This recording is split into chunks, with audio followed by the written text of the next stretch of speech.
అందరికీ నమస్కారం అండి. నా పేరు చరిత. ఇవాళ అమావాస్య, ఆషాఢ మాసం లాస్ట్ డే. గ్రామ దేవతలకి నైవేద్యం పెట్టుకుంటాం ఆషాఢ మాసంలో. నాకైతే కుదరలేదు నెలంతని. ఇంక ఇవాళ లాస్ట్ డే కదా అని ఇవాళ పెట్టుకుంటున్నాను నేను. నార్మల్గా అయితే మనం ఆదివారం కానీ, గురువారం కానీ, అమావాస్య రోజున కానీ, పౌర్ణమి రోజున కానీ ఏదో ఒక టైంలో ఈ నెలలో ఏదో ఒక రోజున పెట్టుకుంటారు నైవేద్యాలు. ఇంకా నాకు కుదరకి ఇవాళ లాస్ట్ డే పెట్టుకుంటున్నాను. ఇంక రేపు నుంచి మళ్ళీ శ్రావణ మాసం మొదలైపోతుంది మనకి. ఫస్ట్ రైస్ పెట్టుకుని అమ్మవారికి పరవన్నానికి ఆవుపాలు పెట్టుకుంటున్నాను. మనం ఎక్కడున్నా కానీ మన సాంప్రదాయాల్ని, మన గ్రామ దేవతల్ని మర్చిపోకూడదండి.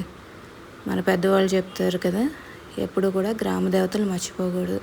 ఎక్కడికి వెళ్ళినా సరే గ్రామ దేవతల్ని కోలాలని చెప్తారు. అందుకని మా పెద్దవాళ్ళు ఏ సాంప్రదాయం అయితే నేర్పించారో అదే పాటిస్తాను నేను. మనం పల్లెటూరు నుంచి పట్టణానికి వచ్చినా కూడా ఆ సాంప్రదాయాన్ని మర్చిపోకూడదు మనం. ఇక్కడ తెలంగాణలో బోనాలు వేసుకుంటారు. మా అటు గోదావరి సైడ్ అయితే ఇలా నైవేద్యాలను పెట్టుకుంటారు. ఇంక ఏ సాంప్రదాయం అయితే ఉందో మాకు ఆ సాంప్రదాయాన్ని పాటిస్తాను నేను. ఇంకా గుమ్మాన్ని పసుపు రాసి బొట్లు పెట్టుకుని మామిడాకులు కట్టుకుంటున్నాను. ఇవన్నీ కట్టుకుంటూ పక్క నుంచి ప్రసాదాలు వండుతా. పనులన్నీ చేసుకుంటే కొంచెం టైం పట్టేస్తుందండి వాళ్ళు ఇవన్నీ కూడా నాకు. పెళ్ళైన ప్రతి ఆడపిల్లకి అత్తింటి సాంప్రదాయాన్ని పాటించాలంటారు. అందుకే మా అత్తింటి వారి సాంప్రదాయం మా కులదైవం అంకమ్మ, మా గ్రామదేవత ముత్యాలమ్మ అండి. మా పుట్టింటి గ్రామదేవత పోలేరమ్మ. ఈ ముగ్గురిని మర్చిపోకుండా కొలుస్తాను నేను. మాకు అంకమ్మ అయితే పూర్వం నుంచి ఇంట్లో తిరుగుతూ ఉంటుందంటే చిన్నపిల్ల రూపంలోని ఎప్పుడు గజ్జల సౌండ్ ఇంట్లో వినిపిస్తుందని మా పెద్దవాళ్ళు చెప్తూ ఉంటారు. అయితే మా మావయ్య గారు వాళ్ళ నాన్నమ్మ గారు ఎప్పుడు ప్రతి శుక్రవారం పరవన్నం వండి అమ్మవారికి కొబ్బరికాయ కొట్టి సాయంత్రం సాంబ్రాణి ధూపం వేసేవారంట. గుగ్గులం ధూపం, సాంబ్రాణి కదా అమ్మవార్లకు గుగ్గులం వేస్తారు. గుగ్గులం ధూపం వేస్తే ఆ తల్లి కొంచెం లేట్ అయినా కూడా ఈలోగా ధూపమే లేట్ అయిందంటే అమ్మవారు వెంటనే వచ్చేసేవారంట చిన్నపిల్ల రూపంలో. గజ్జల సౌండ్ తోటి దేవుడి దగ్గర తిరుగుతూ ఉండేవారంట. దేవుడి గది విడిగా ఉంటుంది కదా పూర్వం ఎప్పుడని, ఆ గదిలో తిరుగుతూ ఉండేవారంట. అందుకని ఎప్పుడు అమ్మవారు వస్తుంది ముందు ధూపం వేయండి అని చెప్పేవారంట ఆవిడ. ఇప్పటికీ కూడా మా ఇంట్లో గజ్జల సౌండ్ వినిపిస్తూ ఉంటుంది అంటారు. మా ఇంట్లో అంటే ఇక్కడ కాదండి, మా అత్తవారి ఇంట్లోనే. అలా అని చెప్పి నాకు ఈ విషయం తెలిసాక నేను అమ్మవారిని నిలబెట్టుకున్నాను. నేను నిలబెట్టుకుని ప్రతి శుక్రవారం అమ్మవారి పరవన్నం వండి కొబ్బరికాయ కొడతాము. ఇదైతే నా ఓపిక శక్తి ఉన్నంత వరకు నేను అమ్మవారి చేస్తానని అనుకున్నాను. ఇంకా తర్వాత తరం వాళ్ళు చేస్తారో లేదన్నది వాళ్ళ ఇష్టం. ఇంకా అమ్మవారు అప్పుడు ఎవరు నిర్ణయించుకుంటుందో వాళ్ళది. నేనైతే నిలబెట్టుకుని ఇంకా పాటిస్తున్నానండి అవన్నీ కూడా. మాకు మళ్ళీ మైసమ్మ అని ఇక్కడ తెలంగాణలో ఆ తల్లి కూడా మా దగ్గరికి వచ్చింది. ఆ కథ అంతా మీకు తర్వాత చెప్తాను నేను. నిజంగా నాకు చాలా సంతోషం, ఆనందం కింద ఉంది. ముందు దుర్గమ్మ, ఆ దుర్గమ్మని పట్టుకుని ఉంటాను. ఆ తల్లి ఇంకో ఇద్దరు తల్లిని తీసుకొచ్చింది. ఆ ఇద్దరు కాక ఇప్పుడు ముగ్గురు అయ్యారు మైసమ్మ తల్లి కూడా. నిజంగా చాలా ఆశ్చర్యంగా ఉందండి. ఇంతమందికి నేను చేసే అదృష్టం నాకు కలిగిందని. తర్వాత తరానికి ఎవరికి ఇస్తుందో అమ్మవారి ఇష్టం అది. మైసమ్మ గురించి అయితే ఆ తల్లి స్టోరీ తర్వాత చెప్తాను నేను. ఇంకా ప్రసాదం బూర్లు వేద్దాం అని చెప్పి బూర్లకు కూడా కలుపుకుంటున్నాను. పూర్ణం బూర్లు వేద్దాం అనుకున్నాను, కాకపోతే ఇంకా మళ్ళీ వచ్చే శుక్రవారం కానీ పై శుక్రవారం శ్రావణ శుక్రవారం కదా వాళ్ళ శ్రోత, ఇంకా ఆ రోజు వేసుకోవచ్చు అని చెప్పి ఇంక ఇవాళ ప్రసాదం బూర్లు వేస్తున్నాను. ఇంకా గారి, బూరి, పొనుకు, పరవన్నం, ముద్దపప్పు, చారు ఇవే అండి అమ్మవారికి నైవేద్యానికి. ఇంక ఈ రోజంతా చాలా టైం పట్టేస్తుంది అమ్మవారికి నైవేద్యాలన్నీ వండి చేస్తలోకి. మా పద్ధతిలో అయితే ఇలా చేసుకుంటాం మేము. కానీ గ్రామదేవతలను ఎప్పుడు మర్చిపోకూడదండి. గ్రామదేవతలనే మనల్ని ఎక్కడున్నా సరే కాపాడతారు. చల్లని తల్లులు చాలామందికి కనిపిస్తారు కూడా గ్రామదేవతలు ఊర్లో తిరగడం. 101 దేవతలకి ఒక్కడే తమ్ముడు పోతురాజు. 101 దేవతలు అంటారు. ఈ ఎంతమంది 101 అక్కలకి ఒక్కడే తమ్ముడు పోతురాజు అంటారు. వీళ్ళందరూ కూడా మన గ్రామాలను రక్షిస్తూ ఉంటారు. ఒక గ్రామంలో ఒక పేరుతో అమ్మవార్లు నిలబడి ఉన్నారు. ముందు ఏంటంటే గ్రామదేవతలు మన ఊర్లో అంటువ్యాధులు రానివ్వకుండా చూస్తారండి. కలరా, మసూచి ఇవన్నీ కూడా పిశాచి జాతి. ఇవన్నీ కూడా ఊర్ల మీద పడి జనాల్ని పీర్కుని తింటూ ఉంటాయి. అంటే ఒక రకంగా అనారోగ్యాలతో బాధపడుతూ ఉంటారు. అందుకని చెప్పి అమ్మవార్లు ఒక ఊర్లో ఒక వేప చెట్టు కింద నిలబడి ఉన్నారండి. వేప చెట్టు ఎంత గొప్పదో చూసారా. ప్రకృతితోనే అమ్మవారు ముడిపడి ఉంటుంది ఎప్పుడు కూడా. మనకి ఏ పూజలైనా చూడండి, ఏ వ్రతాలైనా ఏయన్నా సరే తవలపాకులు, అరిటాకులు, మనకి ఇవేమీ లేనిదే కూడా పూజ అవ్వదు. ఎలా చేస్తామన్నా కూడా అవ్వదు. తమలపాకులు, అరిటాకులు కంపల్సరీ. మిగతా ఇంకా వేప, మర్రి కొన్ని పూజలకైతే కంపల్సరీ అవి కూడా ఉండాలి. తులసి చూసారా, అంతా కూడా ప్రకృతితోనే ముడిపడి ఉంది అమ్మవారు. అమ్మవారే ప్రకృతి. ఇక్కడ చూసారు కదా, ఈ బొట్లు ఉన్నాయి కదా, ఇవన్నీ క్లీన్ చేసి మళ్ళీ పెట్టుకొస్తున్నాను ఇవాళ.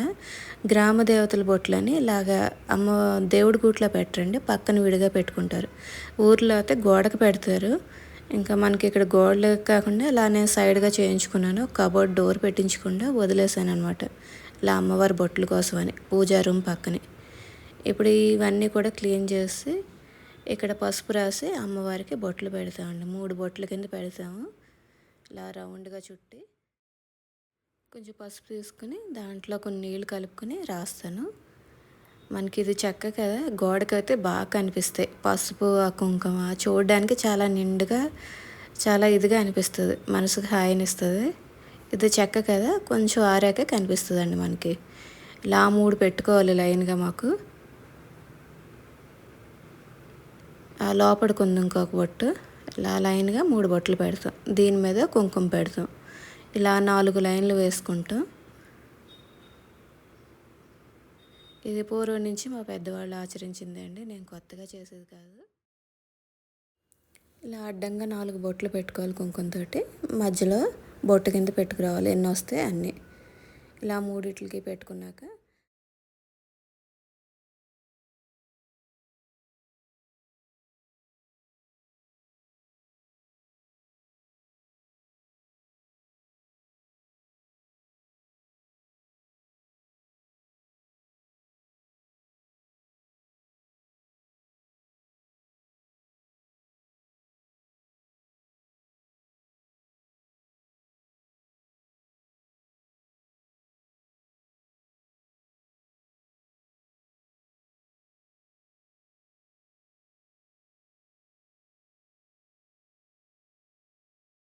ఇలా 3 పెట్టుకున్నాక అమ్మవారి బొట్లు, మా కంకమ్మన్న ఉన్నారు కదా కులదైవం, ఆ తల్లికి తెల్ల దారంతో 5 పేటలు వేసి పసుపు రాసి చూపించాను కదా, అలా అమ్మవారికి అంటించుకోవాలి. అది ఇలా అంటించుకొని దీపారాధన గట్ట అన్నీ సర్దుకొని వేపాకులోని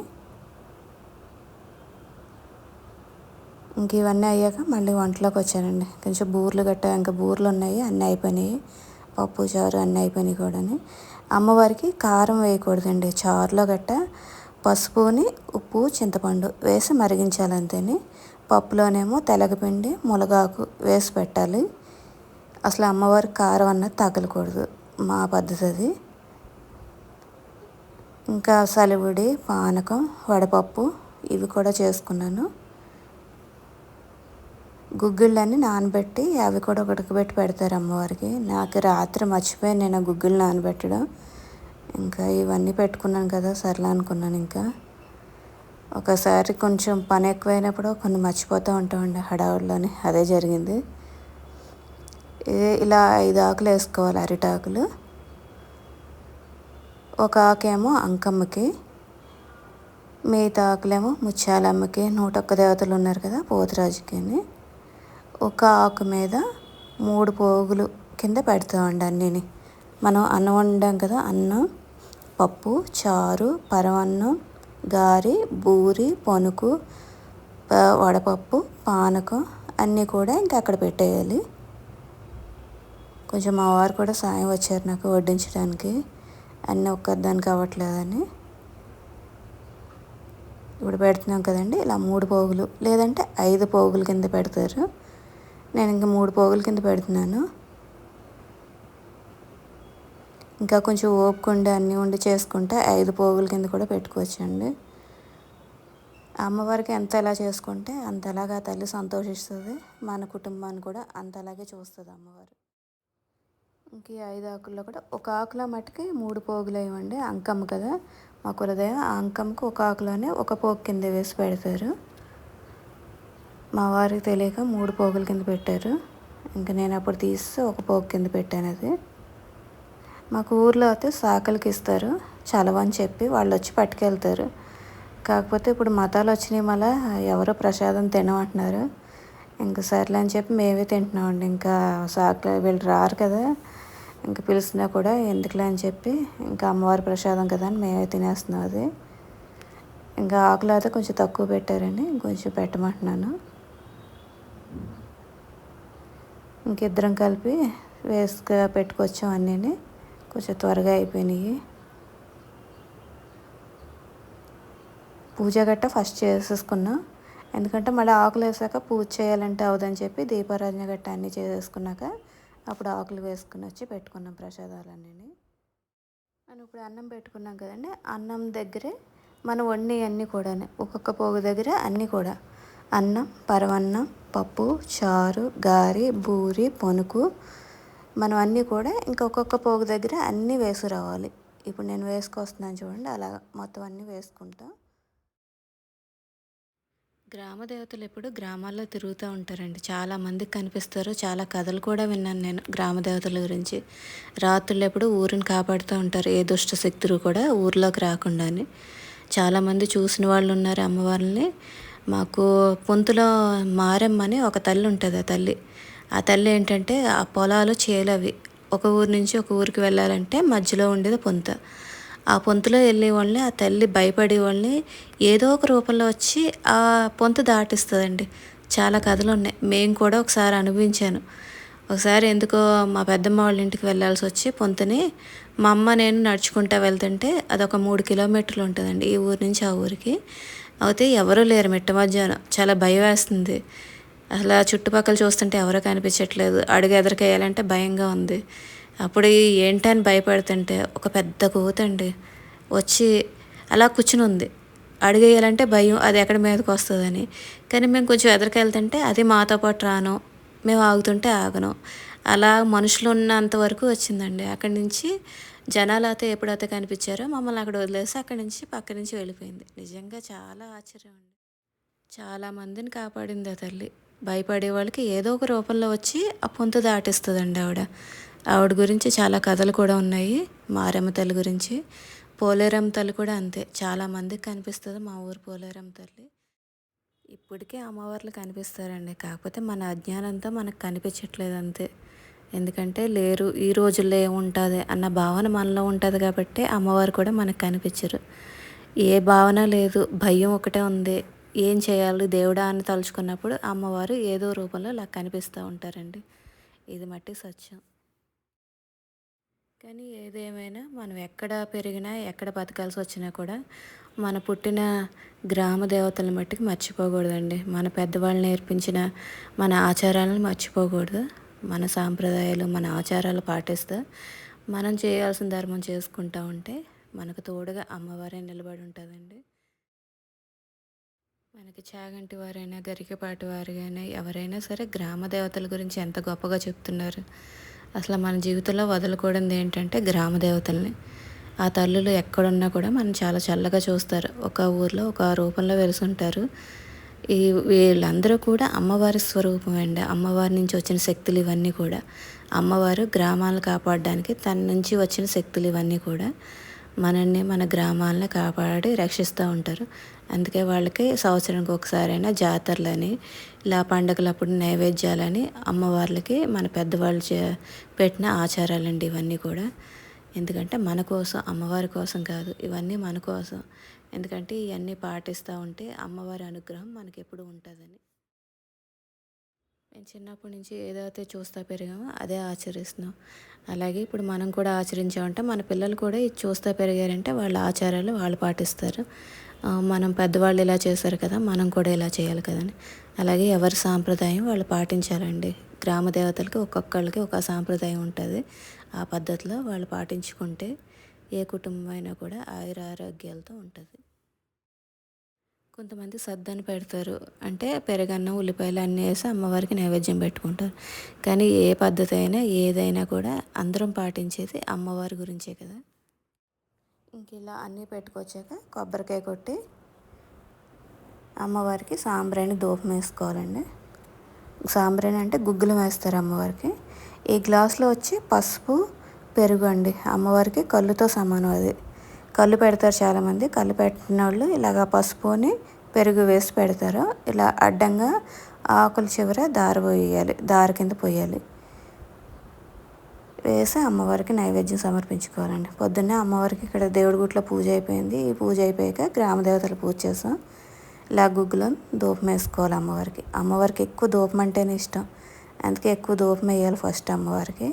అమ్మవారు వస్తుంది అంటే గుర్తు ఏంటంటే ధూపం వాసన అండి. ఏ ఇంట్లో అన్నా సరే ఎక్కువ అనుకోకుండా మనం ఏ పూజ చేయకపోయినా ఏం చేయకపోయినా ఒకసారి సాంబ్రాణి వాసన, గుగ్గుల వాసన గుమగుమలాడితే వస్తుంది. అమ్మవారు వచ్చే ముందు ఆ వాసన బాగా వస్తుందండి.